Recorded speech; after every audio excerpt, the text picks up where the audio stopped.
हरदी के हाथे चिठिया लिखे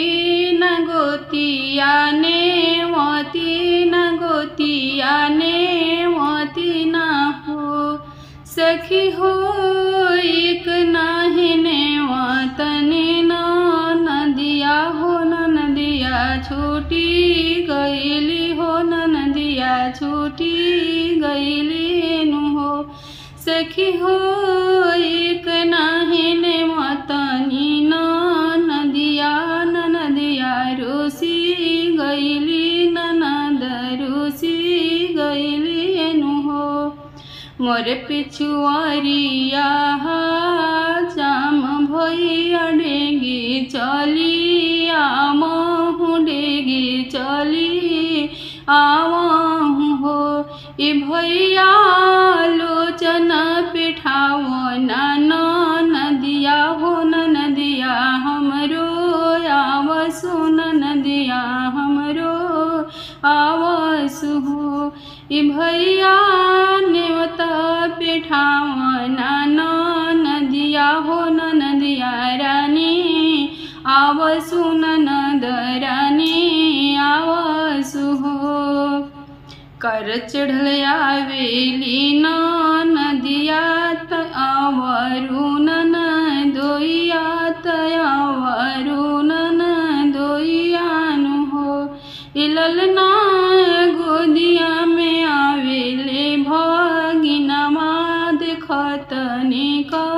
लागे लगना सोहावन हो इललना गोदिए में आवेले भगिनमा देखत निक आवहु नदिया आवहु मोर जदुरायनी हो ए ननद बैठन बाबा चौपरिया हो मंगल तुहु गावत कलश गुथावहु हो ए ननद बैठन बाबा चौपरिया मंगल सुनावत कलश गुथावहु हो गाय बिये भाभी गाय भी कलश गुथाए भी हो ए भाभी हम लेबो हाथ के कंगनवा बलक गले हाँसुल बलक गले हाँसुल हो ए भाभी प्रभु जी के चढ़ाने के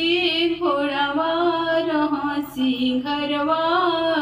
जाई भी रहसी घरवा जाई भी हो ना तोर बाबा के खरीदल भैया के बेसाहल हो ए ननद त हउए नैहर के कंगनवा नाही देवो कंगनवा नाही देवो नु हो ए ननद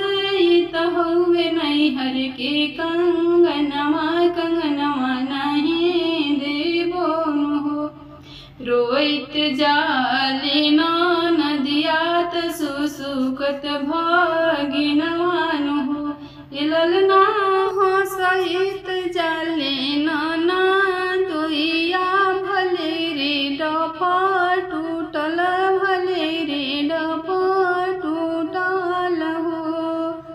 चुप रहिए धनी चुप रह जानी रोए मरहु हो ए धनी हम जइबो राजा के नौकरिया हो दरबले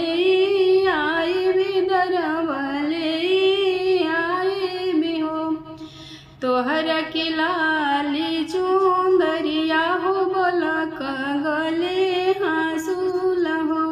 तोहर के हाथ के कंगनवा बलक गले हाँसुल हो ए धनी अपना के चढ़ाने के घोड़ावा हो नैहर तू बिसार नैहर तू बिसार हो।